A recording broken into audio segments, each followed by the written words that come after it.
Siguiendo con nuestro programa Compendio Médico, presentamos esta segunda cinta magnetofónica de la serie sobre auscultación cardíaca, especialmente preparada para usted por Merck, Sharp y Dohme.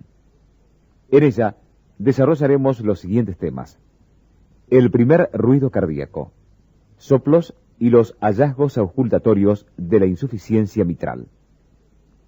El primer ruido cardíaco. A menudo puede reconocerse que el primer ruido cardíaco normal consta de dos componentes distintos, muy próximos entre sí o estrechamente ligados.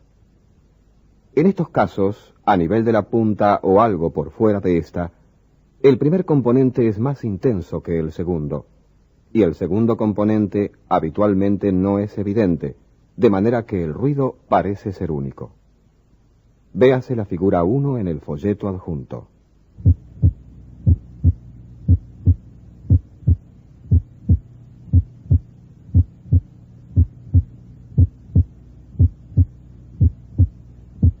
En algún sitio entre la punta y el esternón pueden reconocerse dos componentes de intensidad aproximadamente igual.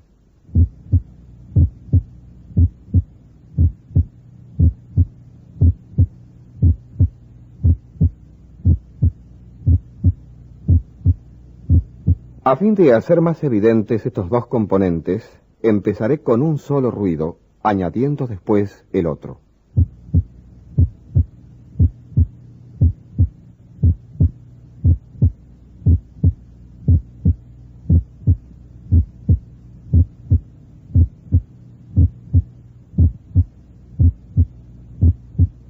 Junto al esternón, el desdoblamiento consiste en un primer componente menos intenso, seguido de un segundo componente algo más agudo y de mayor intensidad.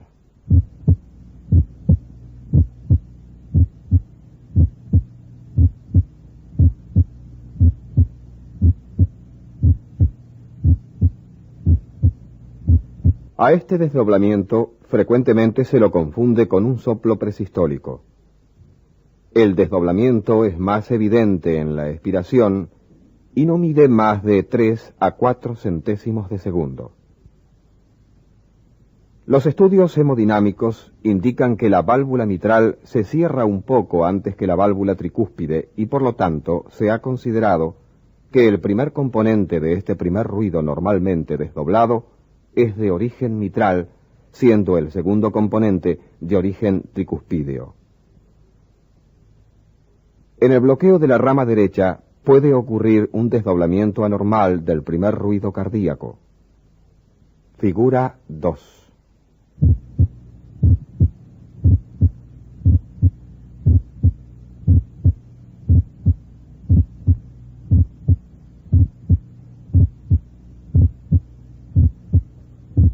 Este habitualmente no se produce en el bloqueo de la rama izquierda. Su presencia durante las arritmias será discutida más adelante. En cierto sentido, un ruido de expulsión o eyección es el segundo componente de un primer ruido cardíaco anormalmente desdoblado. Un factor importante que modifica la intensidad del primer ruido cardíaco es la posición de las válvulas aurículo-ventriculares en el momento de la contracción ventricular. Si las válvulas están ampliamente separadas, al contraerse el ventrículo, se cierran con violencia, produciendo un ruido intenso y agudo.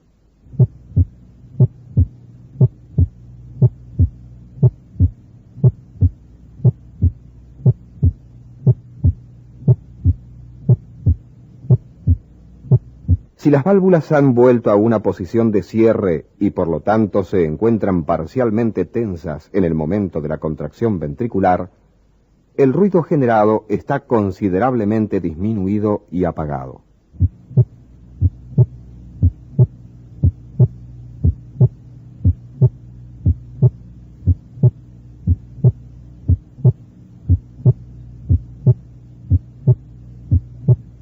Las válvulas aurículo-ventriculares se hallan ampliamente abiertas al principio de la diástole, durante el periodo de flujo sanguíneo rápido hacia los ventrículos y de nuevo cuando se contraen las aurículas.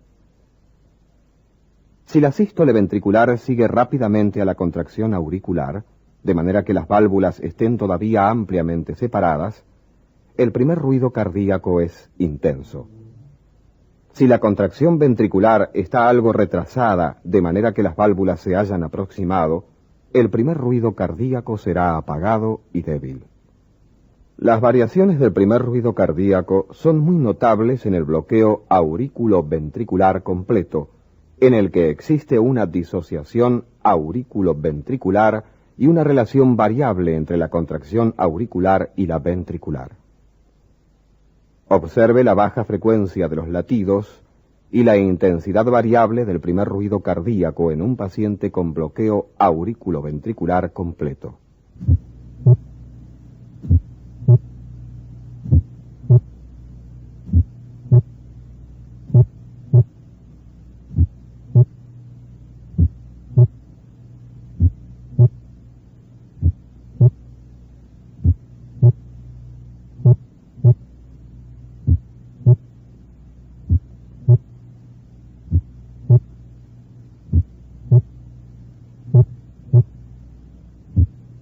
En la fiebre reumática aguda suele ocurrir una prolongación de la conducción aurículo-ventricular que se acompaña de un cambio en la intensidad del primer ruido cardíaco. Dentro de ciertos límites se encuentra que si el intervalo PR es de 12 centésimos de segundo, el primer ruido cardíaco es agudo y más intenso que el segundo ruido. Figura 3.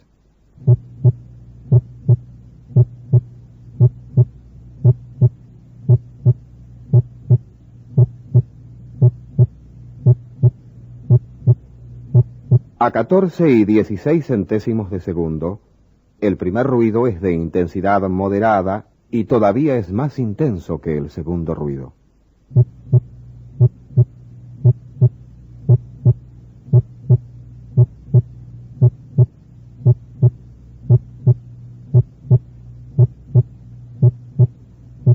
A 18 centésimos de segundo, el segundo ruido puede ser más intenso que el primero, y este primer ruido es de intensidad reducida.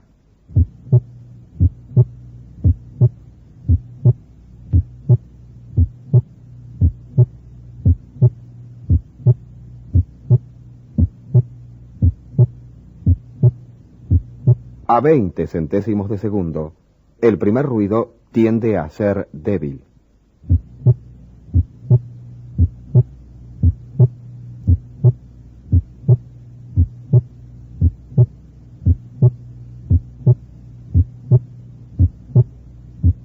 Puede ocurrir un aumento en la intensidad del primer ruido con el ejercicio, la tirotoxicosis, la fiebre y después de ciertos medicamentos, pudiéndose relacionar esto con un desarrollo más rápido de la tensión por el ventrículo izquierdo. Consideraciones generales sobre los soplos. La mayoría de los soplos pueden correlacionarse con la patología subyacente. Usualmente es posible decir que un soplo corresponde al soplo de una insuficiencia mitral, de una estenosis aórtica o de una estenosis mitral. Cada uno de estos soplos tiene ciertas características por medio de las cuales puede ser reconocido. Estas características en orden de importancia son, primero, ubicación cronológica aproximada, es decir, si es sistólico o diastólico. Segundo, foco de máxima intensidad. Tercero, tono y timbre. Cuarto, ubicación cronológica más exacta. No es difícil precisar si un soplo es sistólico o diastólico cuando la frecuencia del corazón es lenta, pero esto puede ser difícil a frecuencias cardíacas más rápidas. El timbre del soplo ayuda a veces a decidir si es sistólico o diastólico. La determinación del punto de máxima intensidad implica algo más que escuchar a nivel de los 4 focos auscultatorios clásicos. Significa explorar todo el precordio hasta precisar el punto donde el soplo sea de mayor intensidad. La fase más descuidada de la auscultación ha sido la enseñanza del tono y timbre de los soplos. Esto es el resultado de haberse carecido de un método satisfactorio para demostrar el timbre. Con el imitador de ruidos cardíacos, ahora es posible enseñar el timbre.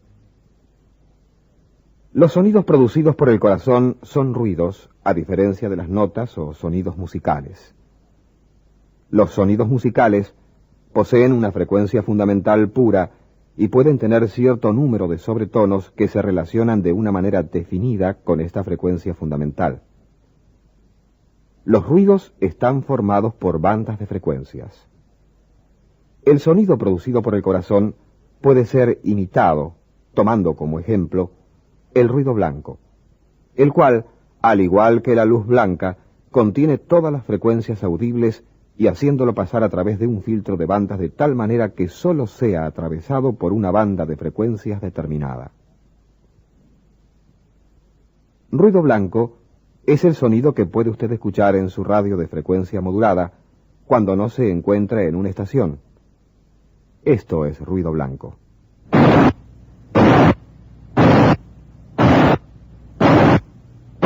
El siguiente sonido es una banda muy angosta de frecuencias obtenida pasando el ruido blanco a través del filtro de bandas. Consta de frecuencias agrupadas alrededor de 360 vibraciones por segundo.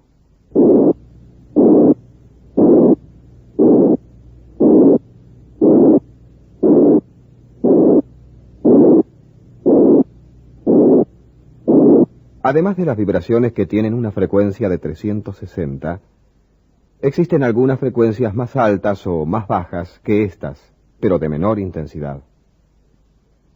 Este sonido es diferente a la nota que se obtiene con aún frecuencia pura de 360 ciclos.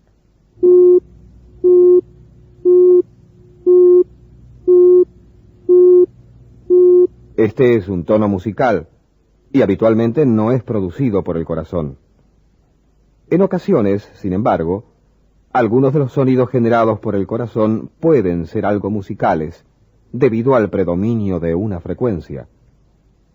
Si superpongo la nota pura de 360 de frecuencia sobre la banda congregada alrededor de los 360 ciclos, refuerzo la frecuencia de 360 y el soplo tiende a adquirir un timbre musical.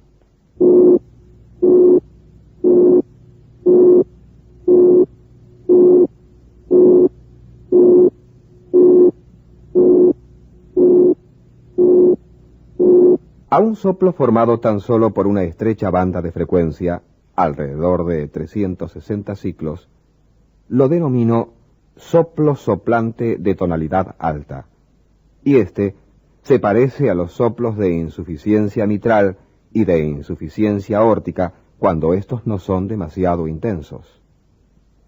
Escuchemos nuevamente este soplo.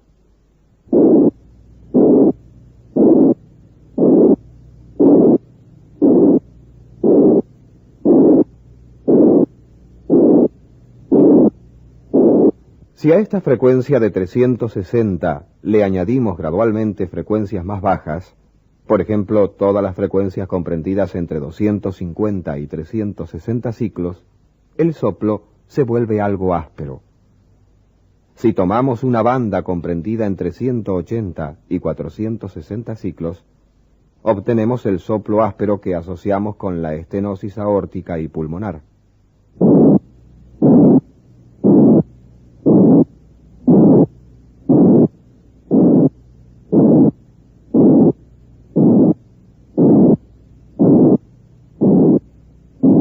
Permítaseme ilustrar lo que quiero decir acerca de aumentar la aspereza con bandas más amplias.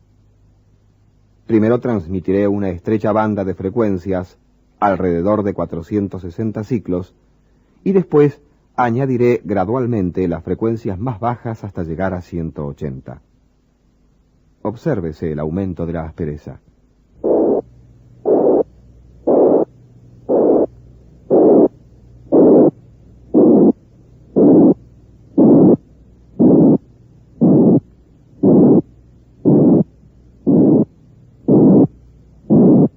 Un soplo áspero, por lo tanto, está compuesto de frecuencias altas y medianas.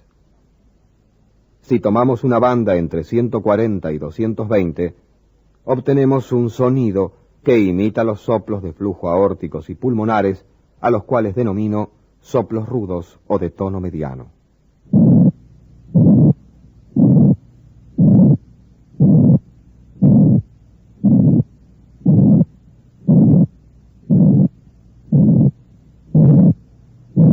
La banda comprendida entre 70 y 110 produce un soplo retumbante de tono bajo, como este.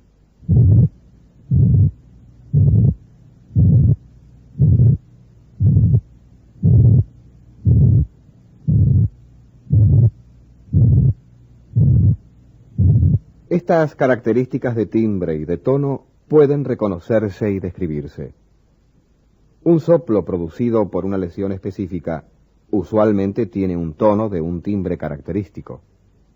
Si no posee el tono esperado, esta desviación reviste importancia diagnóstica.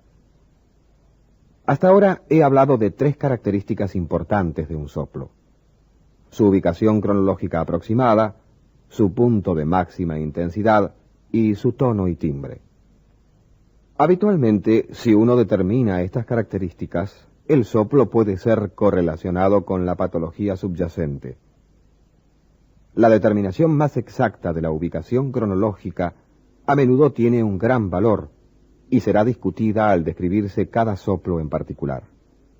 Por ubicación cronológica más exacta me refiero a si el soplo cae al principio, en medio o al final de la sístole o la diástole, así como la relación que guarda el soplo con los ruidos cardíacos.